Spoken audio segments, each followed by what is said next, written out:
Good evening, everybody.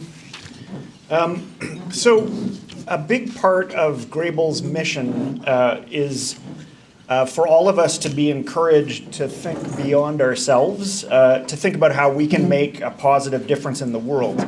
And one way that we try to do that is through the Distinguished Alumni Service Award, which was established in, I think, 2002, as a way for Grebel to recognize alumni who have lived into that mission by integrating service to others into their life's work. And we've recognized teachers and musicians and church leaders, social workers, a farmer, entrepreneurs, and even some engineers have been recognized. And that's because every career and every vocation provides opportunities to serve the common good and make communities better and lift people up. And so I'm honored to introduce this year's award recipient, Larry Cornies. Larry is a distinguished journalist who, over his 45-year career, has served as an editor and writer in various capacities at London Magazine, the London Free Press, the Globe and Mail, and the Mennonite. And the Mennonite doesn't often get mentioned in the same sentence as the Globe and Mail, but the Mennonite is a church-related publication. Over his career, Larry's regularly received awards from the industry for individual pieces, as well as overall journalistic excellence. He's currently a freelance columnist for Post Media, publishing frequently in the London Free Press.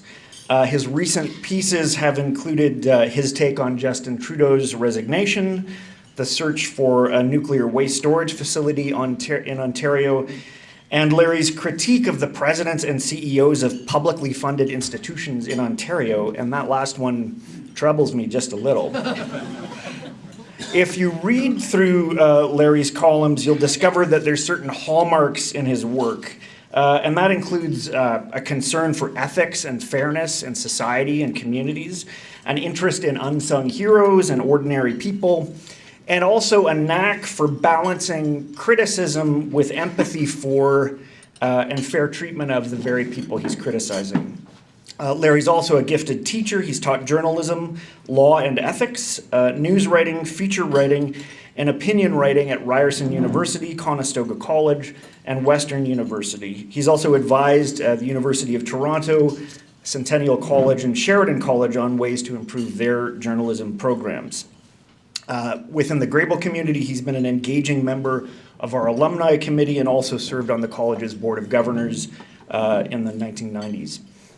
Larry's career at University of Waterloo and at Grebel began in the early 1970s when he decided not to accept an offer from Carleton University to enter their journalism school. He instead came to Grebel, where he focused on religious studies. After receiving his BA in 1975, he went on to study journalism at Wichita State University and then the University of Western Ontario, where he received a Master of Arts in Journalism. Larry credits his undergraduate studies in religious studies for developing a key skill for a career in journalism, and he put it this way: part of a journalist's success hinges on one's ability to acknowledge one's own biases and to recognize that people from family structures, belief systems, cultures, and identities that are different from one's own see the world through different lenses. My undergrad courses in religious studies helped me do that, especially courses and encounters with non-Christian faith traditions. We live in a time when the whole world is wading through a flood of information and misinformation, when most people have a hard time knowing which news sources we can trust. And with that considered, I think it's very fitting that we're recognizing a journalist who dedicated his career to reporting the news with integrity and fairness and empathy. I'll now invite Michael Schum, who's the chair of Grebel's Alumni Committee, to present the award, and after that, we'll hear from Larry. Hello. So, on behalf of Conrad Grebel University College and the Alumni Committee, I'm very proud to present the 2024 Distinguished Alumni Service Award to Larry Cornies. Come on up.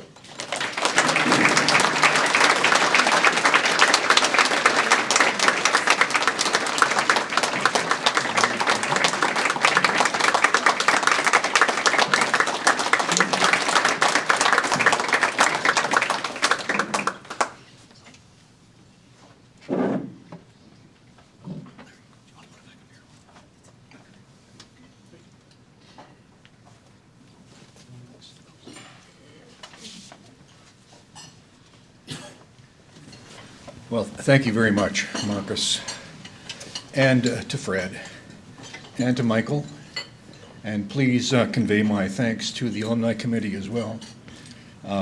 Much appreciated. It's very humbling. I'm really flattered to be this year's honoree, but I must admit that I'm suffering from a bit of an imposter syndrome. Look at the other 2024 honorees.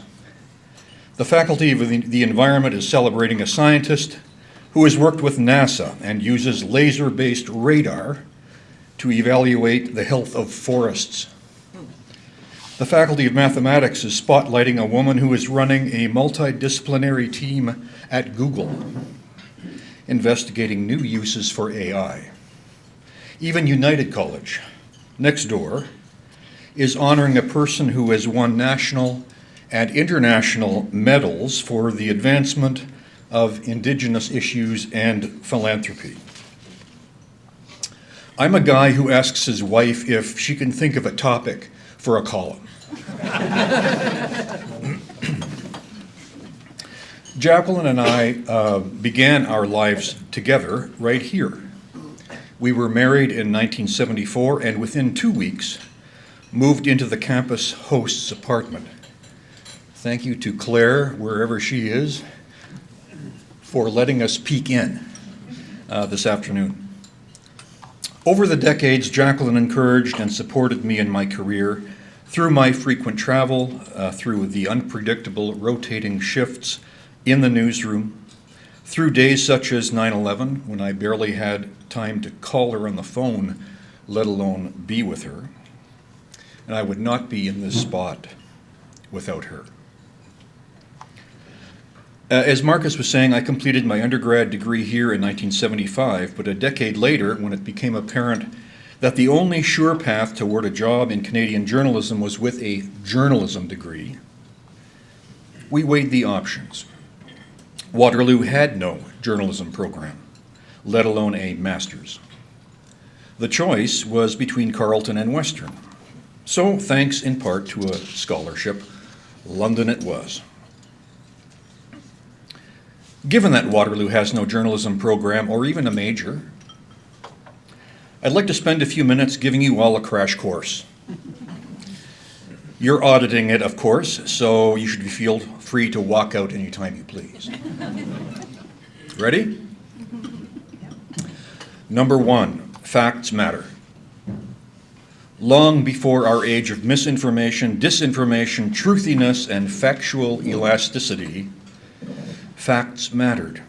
In fact, in J School, the incorrect reporting of a fact, the misspelling of Wilfrid Laurier, for instance, or the insertion of an apostrophe in Tim Hortons, it doesn't have one, renders the entire story useless.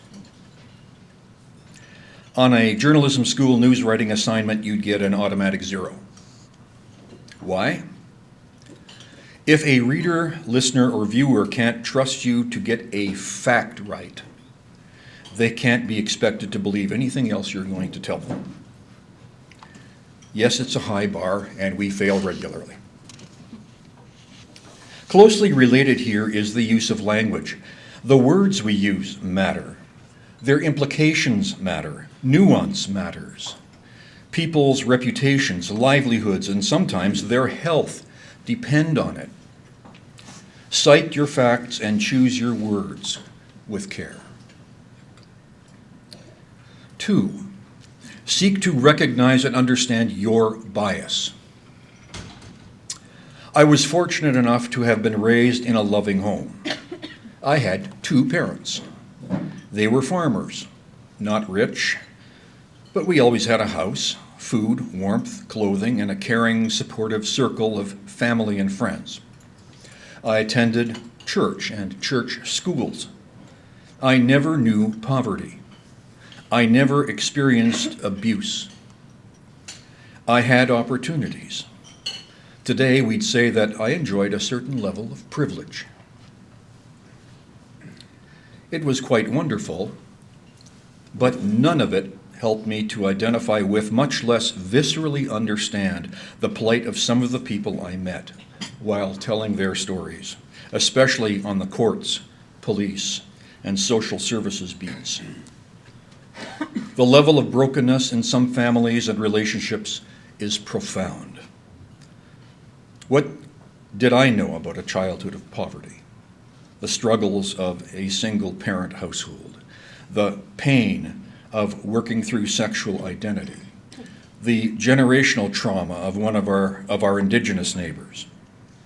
Oh, I could write about those things conceptually as a kind of mental exercise. I could not identify with it in any deep-seated way. So recognize your bias and prepare to fill in the cavernous gaps. Resist the temptation to judge. Honor the stories with which others entrust you. Third, abide by your principles and your own code of ethics. I often told my students that they'd be shocked by how quickly their ethical instincts would be tested. Should you edit a quote from a source so that it's grammatically correct? Should you use a quote if you know that it's going to cost your source their job or standing in the community? Should you use anything at all from a source in the midst of grief, pain, or shock? Those are just a few of the easier ones. Most are harder. In late 2005, a worldwide controversy erupted when a Danish newspaper published a series of editorial cartoons featuring the Prophet Muhammad. As the editorial page editor at the London Free Press, it was up to me to select a cartoon for publication each day. Despite calls from readers to let them see the cartoons, I resisted. Well, that decision landed me inside a lecture hall at Western, where the International Society for Academic Freedom and Scholarship held a weekend conference to take up the issue. Two of the speakers challenged me to exercise the newspaper's fundamental freedom of the press and publish the controversial images. To do otherwise would be un-Canadian and a dereliction of my duty as a journalist, they said. I responded with a paper on the history of editorial cartoons, their purpose and function, and then offered the conclusion that I would not publish the cartoons, even though under the charter I'd have the right to do so. I said I would no more publish material inherently offensive to the Muslim community in Ontario than I would publish cartoons that I knew beforehand would be deeply offensive to Christians or Jewish people in our communities. Besides, the images were right there on the internet. Those who demanded to see them largely already had. My audience was largely disappointed with my answer. Some were disgusted. Was I right or wrong? I don't know, but I'm still at peace about it. 4, prepare to learn from those with views different from your own. Just before Remembrance Day 2000, I interviewed Georgina Rideout Seeley in her home in West London. Georgie had been one of 4,473 Canadian nursing sisters who were transported overseas by the Army to care for the Canadian wounded in field hospitals across Europe. She had quite the sense of humor. Among her war mementos was a pair of pink panties she wore when she landed at Normandy. She'd arrived there weeks after the soldiers, of course, but then she turned solemn, remembering a night in the early spring of 1945. The war was ending, but the stream of injured soldiers was not. One night in Germany, when she was the only nurse on duty, she became overwhelmed. That night, 7 men died in these arms, she said. They were fabulous men. I can't get over the outstanding quality in every one of them, and every Remembrance Day, I think of those 7. I'd been raised a pacifist, schooled to be a pacifist. Yet in encountering Georgie, I couldn't deny the deep devotion she had for her God, her country, and the men for whom she cared. And I was moved to somehow make room for her, wondering whether her convictions and mine couldn't somehow be reconciled. Number 5, persevere. Mike Kirkley was a prominent business leader in London. His wife, Sandy, was a well-known orthopedic surgeon at University Hospital. They owned their own plane, a single-engine, 6-seat Piper Saratoga. Londoners were shocked when on September the 8th, 2002, as they were returning from a business trip to New York with their 2 young sons in the back seat, there was a loud bang, and their plane's propeller stopped turning. Despite instructions from air traffic control, Mike was unable to glide to a small nearby airport. Not enough altitude.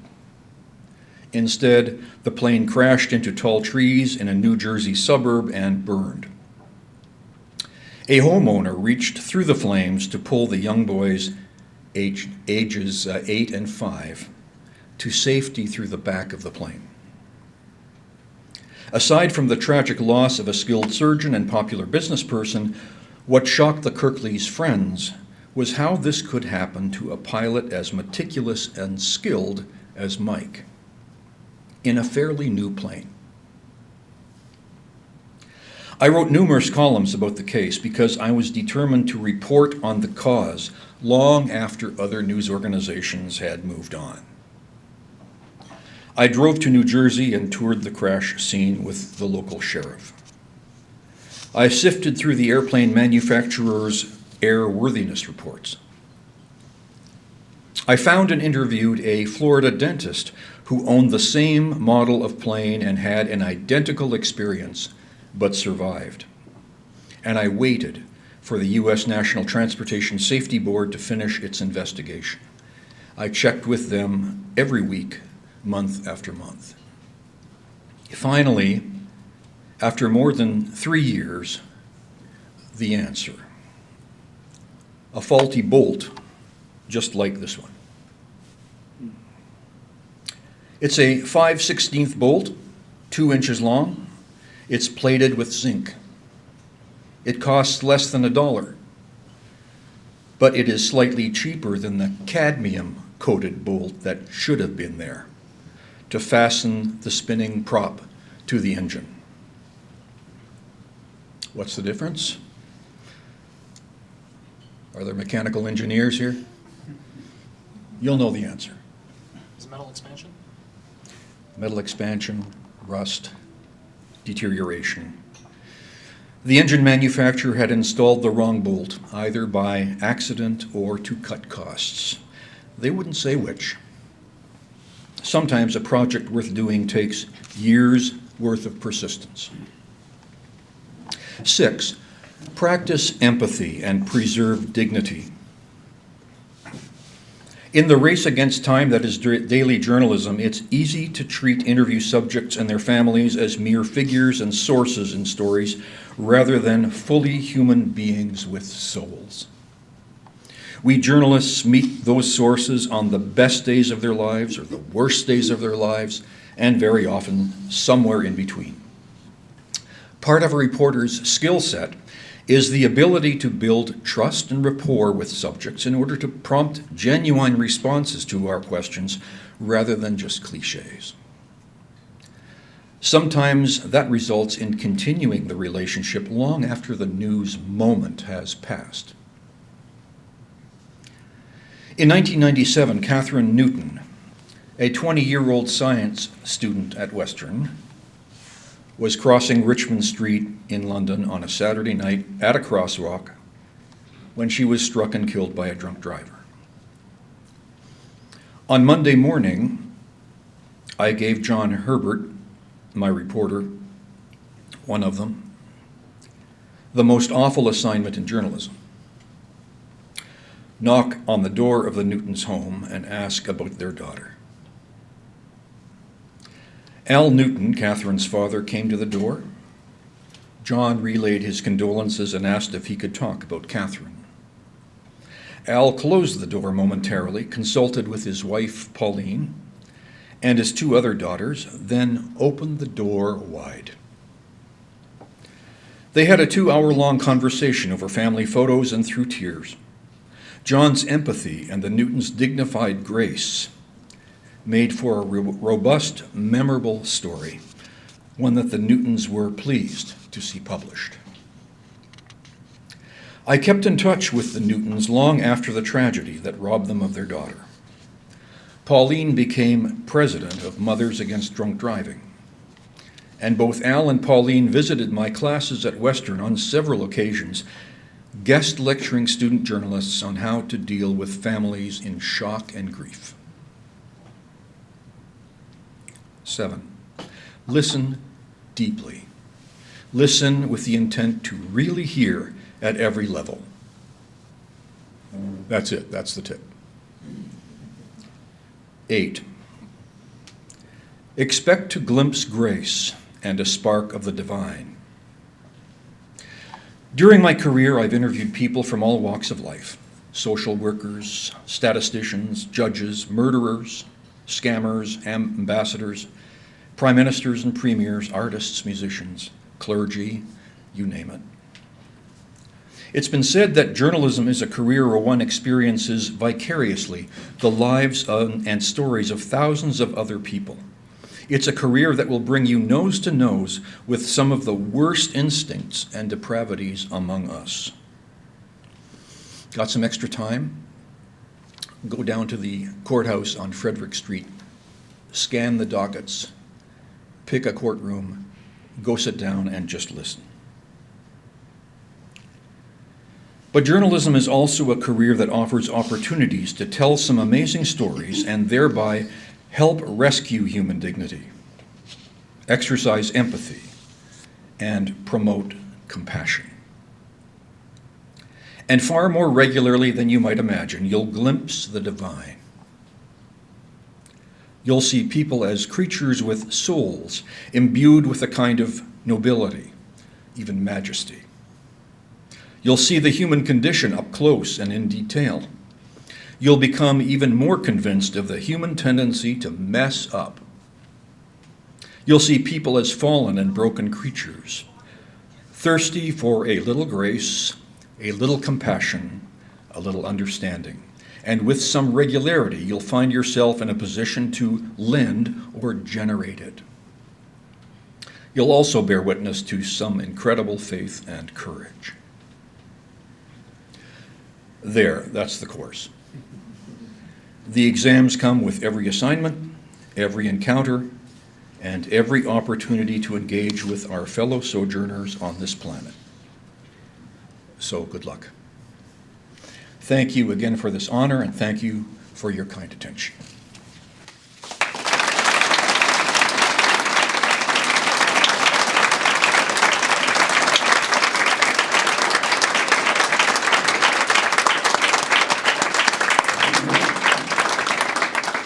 Thanks very much, Larry. We have time for a few questions now, and I just wanted to note again that just down the hall a little bit in the private dining room after this, if you're maybe interested in journalism or just were intrigued or moved or troubled by something you heard, you can join us, and Larry will be available for a conversation. But for now, just a few questions. Yeah, go ahead. So I don't know if you've heard recently, but Waterloo student journalism has made the news internationally in the past couple of months, with Math News breaking the story on vending machines spying on people, as well as imprints in Waterloo discussions recently in terms of its journalistic independence and trying to make it a stronger publication. I don't don't know if you had any thoughts on that or that you can offer on that. Just repeat the question. Okay, repeat the Well, question. or just note it. Yeah, my thoughts on the vending, is a vending machine scandal, is there? Yeah. Okay. Well, a really important function of journalism, of course, is public service. We act in the name of the public, ideally. Yes, we're owned by corporations. But there isn't a single journalist that goes into journalism hoping to work for the corporation called Thomson or Reuters or Post Media or any of those. We all go into it to tell stories. And exposing those kinds or asking those kinds of questions, so saying exposing those kinds of stories, but that's an important story. It's an invasion of privacy story, right? It's a journalistic independence story in the case of Imprint. Is Imprint owned by? It's owned by WUSA, the Waterloo Undergrad Student Association. So it's a student publication. Yes. It's owned by, it was called Feds back in the day. Okay. Yeah, no, those are important stories to follow up, absolutely. And the public service aspect of it is important. I'd like to say that on this theme, and maybe I'm twisting it a bit, but I'll say it this way. The ratio now of public relations and communications professionals to journalists is, according to Cecil Rosner, who's a Winnipeg author, 16-1. That means for every one of me, there are 16 people trying to get my attention, or just ignore me altogether, because who needs journalists? We've got social media now. They can simply go straight to audiences, right?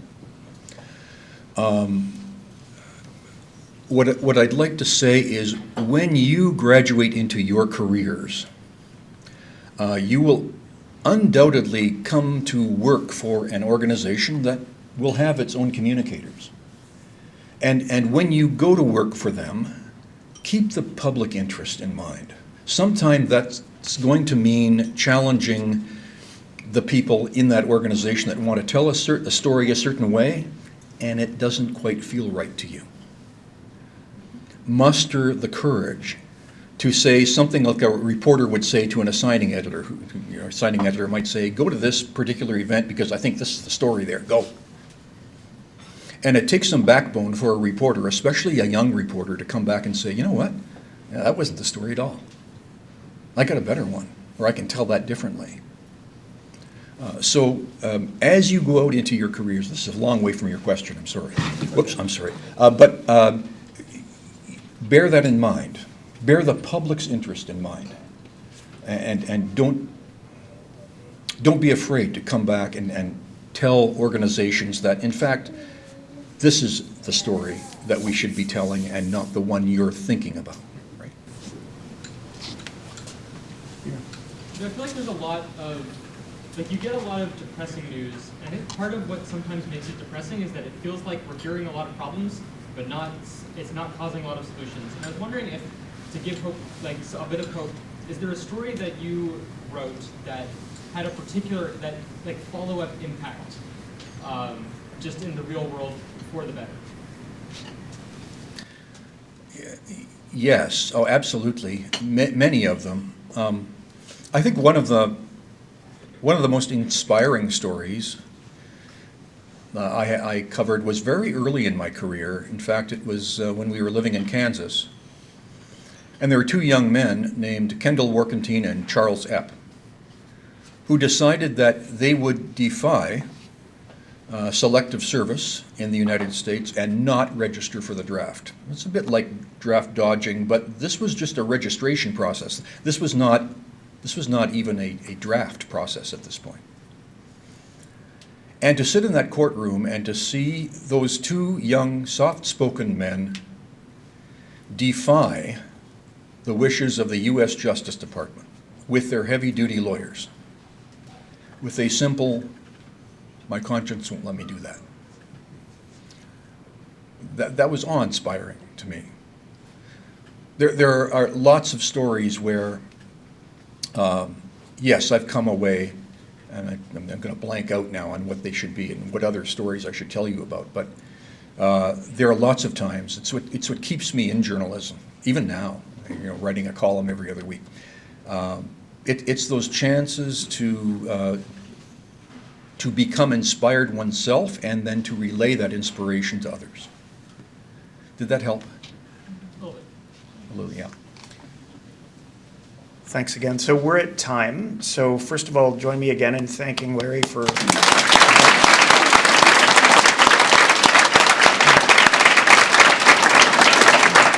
And again, if you're interested in continuing the conversation, just feel free to come and join us in the private dining room just down the hall. As some of you have already anticipated, the next word is stack your dishes. So.